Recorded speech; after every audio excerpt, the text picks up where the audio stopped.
Pernah kepikiran nggak, di balik layar pemerintahan Indonesia itu ada perombakan besar-besaran yang lagi terjadi?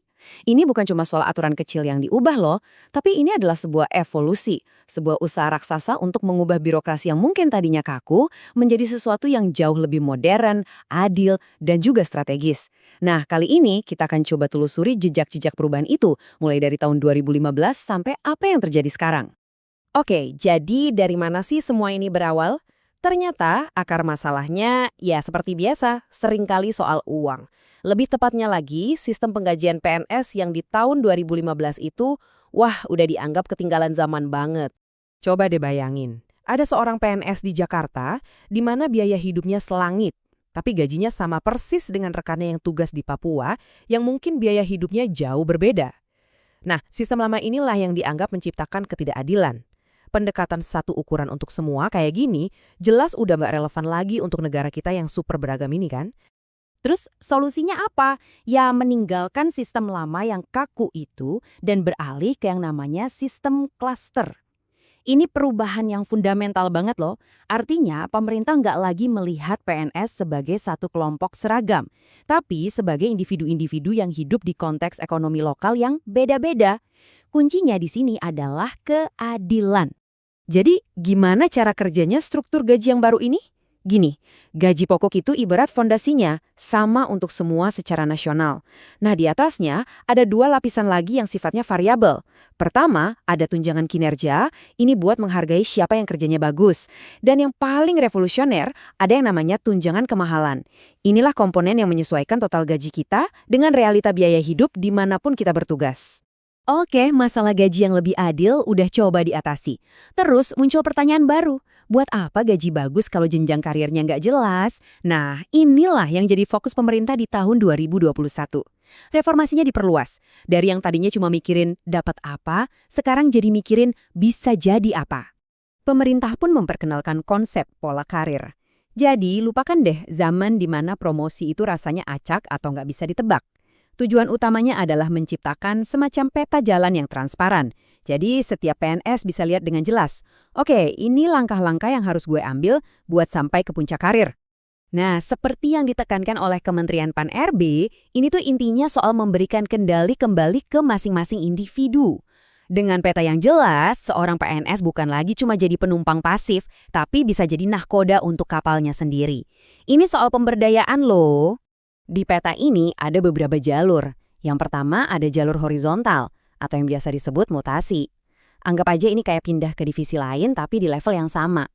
Tujuannya bukan buat naik jabatan, tapi buat memperkaya pengalaman, biar wawasannya makin luas. Terus ada jalur vertikal yang kita semua udah familiar, promosi. Ini tangga karir yang klasik lah, naik satu persatu ke tanggung jawab yang lebih besar. Bedanya, sekarang setiap anak tangga di jalur ini tuh didefinisikan dengan jauh lebih jelas dan transparan. Nah, disinilah letak inovasi yang paling keren, jalur karir diagonal. Ini benar-benar mengubah aturan main. Sekarang, seorang PNS bisa dipromosikan ke posisi yang lebih tinggi, tapi di bidang yang sama sekali beda. Ini membuka pintu buat orang-orang yang punya banyak talenta untuk lompat antar bidang, menciptakan birokrat yang lebih fleksibel dan serba bisa. Oke, jalur karirnya udah jelas nih. Langkah logis berikutnya apa? Ya memastikan orang-orang terbaiklah yang berjalan di jalur itu. Nah, inilah yang membawa kita ke fase reformasi yang paling baru dan paling canggih, manajemen talenta yang strategis.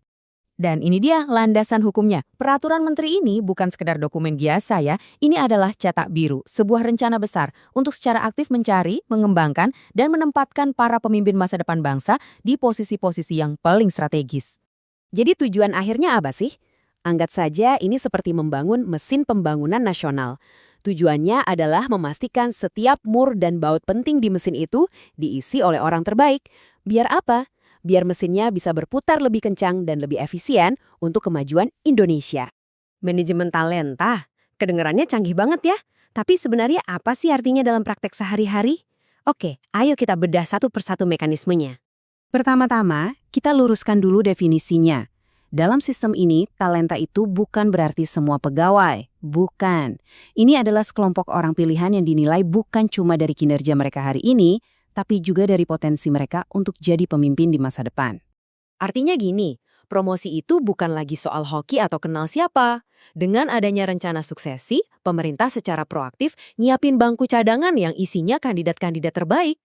Jadi, kalau ada posisi kunci yang kosong, transisinya bisa berjalan mulus. Dan inilah alat utamanya. Matriks 9 kotak. Coba bayangkan, setiap pegawai itu ditempatkan di dalam salah satu kotak ini.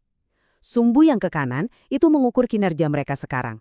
Sementara sumbu yang ke atas mengukur potensi mereka untuk berkembang. Tujuannya? Tentu saja untuk mengidentifikasi mereka yang ada di pojok kanan atas, kotak 9. Merekalah para bintang masa depan yang bakal dapat perhatian dan pengembangan paling intensif. Seluruh proses ini tuh sebuah siklus yang nggak pernah berhenti. Dimulai dari akuisisi, yaitu mencari bibit-bibit unggul, terus masuk ke pengembangan, di mana bibit itu dipupuk dan kemampuannya diasah. Setelah itu ada retensi, yaitu gimana caranya memastikan talenta terbaik ini betah dan nggak pindah. Dan puncaknya adalah penempatan, yaitu menempatkan orang yang tepat di jabatan yang tepat dan di waktu yang tepat. Oke, setelah kita lihat semua detail yang lumayan rumit tadi, coba kita mundur sedikit deh. Sebenarnya, kenapa sih semua ini penting? Apa dampaknya buat Indonesia secara keseluruhan? Kalau kita lihat gambaran besarnya, semua elemen ini, mulai dari kompensasi yang adil, karir yang jelas, sistem berbasis prestasi, dan pendekatan yang strategis, semuanya itu mengarah ke satu tujuan utama, menciptakan birokrasi yang profesional dan efektif. Ujung-ujungnya agar birokrasi ini bisa melayani rakyat Indonesia dengan jauh lebih baik. Pada dasarnya, inilah inti dari seluruh perjalanan reformasi ini. Sebuah pergeseran besar dari sistem yang tadinya kaku dan pukul rata menjadi sistem yang dinamis, berbasis prestasi, dan strategis dalam mengolah aset paling berharga yang dimiliki negara, sumber daya manusianya. Pada akhirnya, pertanyaan besarnya ya ini. Aturan dan sistemnya sudah dibangun, fondasinya sudah diletakkan. Tapi pertanyaannya, apakah implementasinya di lapangan nanti akan benar-benar mampu menciptakan birokrasi kelas dunia yang dibutuhkan Indonesia untuk menghadapi semua tantangan di masa depan? Ya, hanya waktu yang bisa menjawabnya.